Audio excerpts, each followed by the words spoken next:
Hello, আমি অভিষেক, intern Santiniketan medical কলেজের। তো তোমাদের এই ভিডিওটিতে আমি বলবো একটাই কথা যে তোমাদের যে নিট পরীক্ষা যেটা ৩ তারিখে হয়েছিল, তো সেটা কিন্তু ক্যান্সেল করে দেওয়া হয়েছে। এবং তোমরা যদি অন্য কোনো ইউটিউব চ্যানেল থেকে জেনে থাকো তাহলে ভালো, এবং না জেনে থাকলে অবশ্যই তোমরা এই ভিডিওটি দেখার পরে এনটিএর যে অফিসিয়াল ওয়েবসাইট সেখানে যাবে এবং সেখানে গিয়ে দেখতে পাবে যে সেখানে একটা নোটিশ যেটা সেটা আজকে আই থিঙ্ক আজকেই দেওয়া হয়েছে 12 তারিখে। এবং সেখানে পুরো যেগুলো প্যারাগ্রাফগুলো রয়েছে সেগুলো পড়বে, পয়েন্ট ওয়াইজ 5টে দেওয়া রয়েছে, 5টে পয়েন্ট সেখানে পড়বে। 1 নম্বর পয়েন্টেই দেওয়া আছে, the national testing agency with the approval of the government of India has decided to cancel the NEET 2026 examination conducted on 3rd May 2026 and to reconduct the examination on dates and will be notified separately. Means তোমাদের যে exam সেটা cancel হয়ে গেছে এবং তোমাদের যে রিনিট হবে সেটার কিন্তু কোনো ডেট এখনও পর্যন্ত ঘোষণা করা হয়নি, সেটা পরে কিন্তু তারা বলে দেবে। ঠিক আছে, এটা কেন হয়েছে সেটা তোমরা অনেকে জানো, অনেকে জানো না।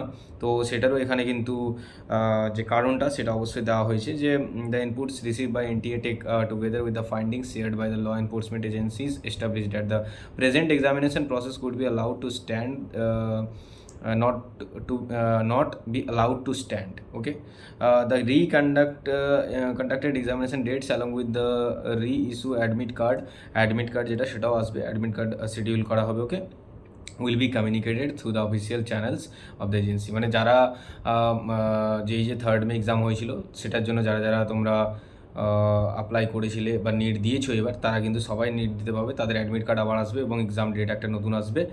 আর the government of India has further decided to refer the matter to the CBI for a comprehensive inquiry into the allegations. Okay, এগুলো সব লেখা আছে অনেক কিছু, এগুলো তোমরা গিয়ে পড়ে নিও।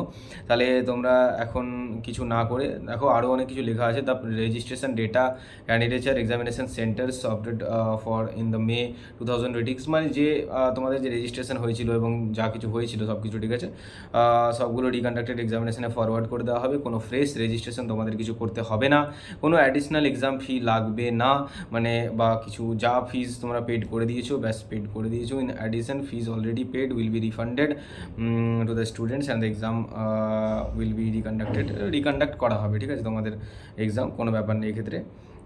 ফিজ অলরেডি যদি পেড করা থাকে তাহলে সেটা রিফান্ড করে দেওয়া হবে স্টুডেন্টদেরকে, অ্যান্ড এক্সাম যেটা সেটা কিন্তু আবার কিন্তু কন্ডাক্ট করানো হবে। ঠিক আছে, তাহলে এগুলো জিনিস কিন্তু ভালো করে লেখা আছে, সবগুলো গিয়ে তোমরা অবশ্যই দেখে নেবে একবার। যে নোটিশটা আছে, প্রেস রিলিজ করা হয়েছে, তো সেই প্রেস রিলিজে যা যা আছে সব কিছু কিন্তু দেখে নেবে। আর যাদের পরীক্ষা খারাপ হয়েছিল, তো তারা মানে মার্কস খারাপ বলতে কি আমি বলতে চাইছি যে যতটা মার্কস তোমরা চেয়েছিলে হয়তো আসেনি, তো এইবার একটা তোমাদের কাছে অবশ্যই একটা ভালো এই অ্যাডভান্টেজটা রয়েছে যে এইবার তোমরা কিন্তু ভালো করে পড়াশুনো করে তোমরা একটা ভালো মার্কস বা র্যাঙ্ক যেটা সেটা কিন্তু আনতে পারো, তাহলে তোমরা কিন্তু একটা গভর্নমেন্ট কলেজ এমবিবিএস পেয়ে যেতে পারো। ঠিক আছে, তো এখন থেকে পড়াশোনা শুরু করে দাও, দেরি করো না।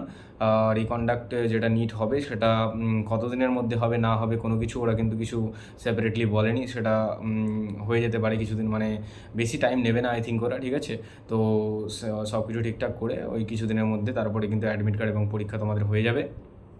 একটু টাইম লাগবে, তো তোমরা যে টাইমটা পাচ্ছ এই টাইমে তোমরা যে পড়াশোনা আই থিঙ্ক তোমরা অনেকে স্টপ করে দিয়েছো, ভালো মার্কস যারা পেয়েছো বা পাওনি তো স্টপ করে দিয়েছো, তো তারা কিন্তু আবার পড়াশোনা স্টার্ট করে দাও এবং যারা পড়ছো তারা পড়তে থাকো।